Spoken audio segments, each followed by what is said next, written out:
ẹ bá wa tan ìmọ́lẹ̀ sí ọ̀rọ̀ ikú tó pa Toba Ijaya yìí o. Ẹ̀yin èèyàn mi, ta ló sọ ọ̀rọ̀ yìí? Mo kí yín káàbọ̀ sórí ìkànnì DIGINAIJA TV níbi tí a ti máa mú ìròyìn wá bá yín ní kọ́mọ́kọ́mọ́ ní wàrà ṣẹṣà. Ẹ wo ẹ̀yin èèyàn mi, Saheed Òṣùmá ti sọ̀rọ̀, ó ti bọ́ síta o. Ó ní kí àwọn ìjọba wa àti àwọn alágbára ayé yìí kí wọ́n ṣe kíni, kí wọ́n bá wa tan ìmọ́lẹ̀ sí ikú tó pa Toba Ijaya, torí pé kíni ikú Toba Ijaya gbọ́dọ̀ lọ lásán bẹ́ẹ̀ o. Bákan náà ó tún mẹ́nu bà ọ̀rọ̀ àwọn Nurtw pé àáwù ká má tẹ̀ wá lè rí kankan nínú àwọn Lagos State chapter tí wọ́n yọjú sí ilé Toba Ijaya pé kò yẹ kó rí bẹ́ẹ̀.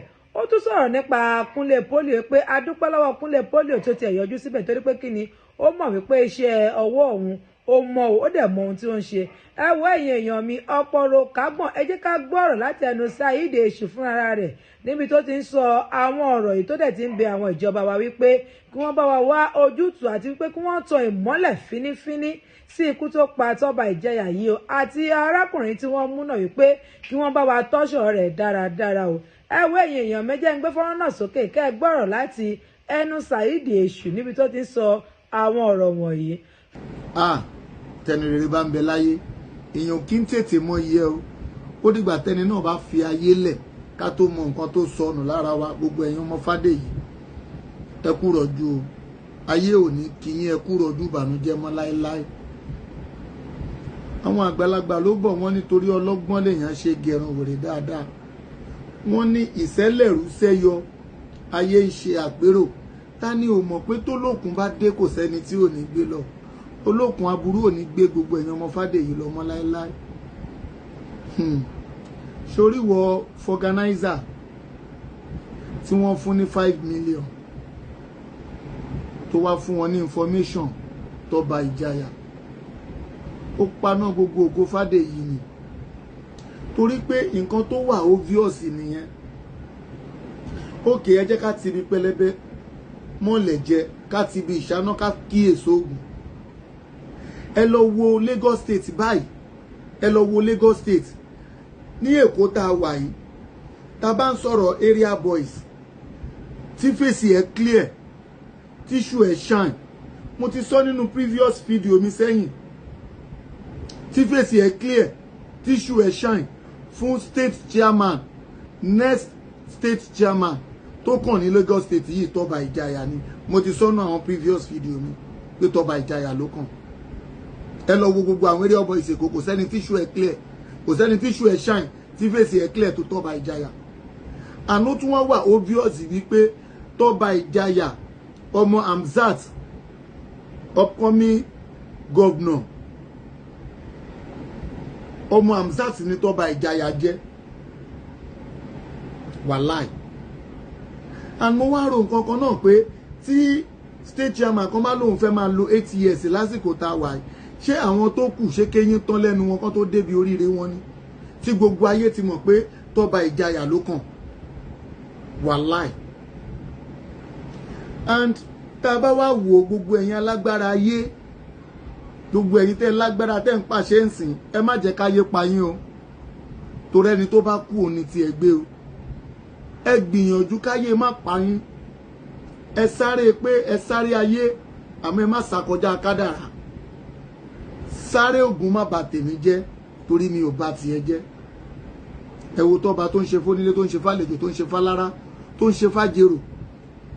Ó wá fẹ́ dórí ọwọ́rọ̀gún àga tiẹ̀, ayé wa paná ẹ̀ bíi fìtílà.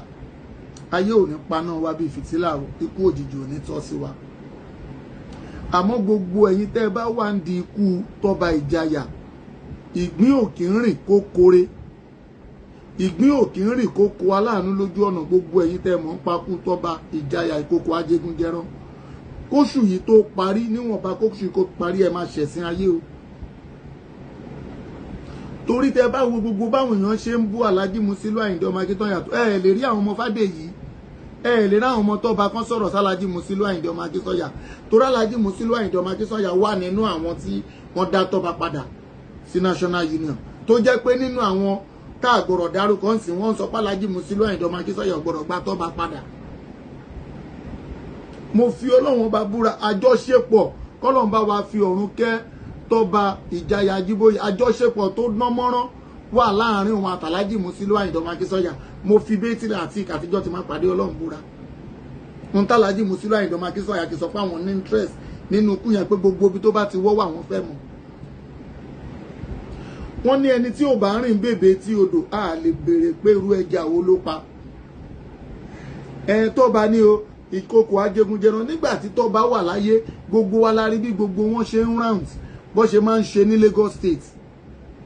Wàláì kò sí irú tó léwu tó lè ṣẹlẹ̀, kò ń ṣe irú Toba ló máa kú táwọn Lagos State ò ní débẹ̀, torí ẹ̀yẹ ẹ̀kẹyìn ni. Wàláì ẹ̀yẹ ẹ̀kẹyìn ni. Wọ́n ní ẹni tí ò bá ṣe nǹkan ọ̀tùfù kò ní kíyèsí ẹ̀ǹkùlé. Ẹjọ́ ńgbà tí ó ṣe pé ìjà wà láàrin Toba àtàwọn Lagos State tí wọ́n wá fi lè máa rò pé tá a bá lọ síbi òkú ẹ̀ ìjà máa ṣẹlẹ̀, kí ló fẹ́ mú jà wá? Kí ló fẹ́ mú pọ́n máa ráàsì wọn nígbà tí ó ṣe pé wọ́n ti nínú aburú pẹ̀lú ẹ̀? Tẹ́ bá wá rò pé tẹ́ bá lọ síbi òkú yẹn ìjà máa ṣẹlẹ̀, definitely nǹkan kan ti ń ṣẹlẹ̀ underground tí ó ti hàn sí gbogbo ayé tẹ́lẹ̀ tá a mọ̀ nìyẹn.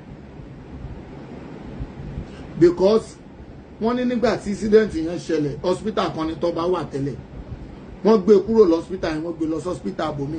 Ṣe báwọn kan lọ ṣe agbátẹrù pé ẹgbẹ́ kúrò bí ẹgbẹ́ lọ sọ́hùn, tó wá jẹ́ pé ńgbà tó wá kú ká má wá lè rí state esco kankan níbẹ̀ tó lè yọjú tó máa ṣẹyẹ ẹ̀kẹyìn fún Toba Ijaya. Ṣé Toba Ijaya wá kéré ni?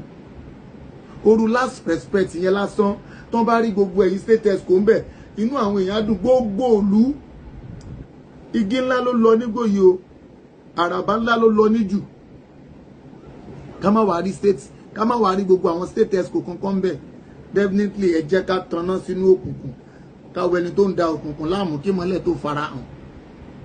Kò sírú tó léwu táwọn èèyàn lè sọ tí olórí ò bá wọ́, yẹ káwọn ọmọ ẹ̀yìn wá bẹ̀ kan wá ṣojú ṣe láwọn tó lórúkọ àtàwọn èèkàn. Tẹ́ bá wo gbogbo òní táwọn state esco sì ń rìn, ẹ rí i pé Kúnlé Poli òun sábà bá wọn jáde láwọn sẹ́ẹ̀tì kan. Kúnlé Poli máa ń dárìn tiẹ̀ lọ ni. Nígbà tó mọ̀ pé iṣẹ́ ọwọ́ òun mọ́, Kúnlé Poli dá jáde ni. Ó dẹ̀ lọ síbẹ̀, káàtì ẹ̀ wá sọ pé èèyàn kan fún lóhùn, ó sì fi ìjọmọlúàbí kún pé nígbà tí ó ṣe pé mi àti ẹni jà ara wa tẹ́lẹ̀, mi ò dẹ̀ lè rókú sí Toba torí kò sẹ́ni tí ò ní kú.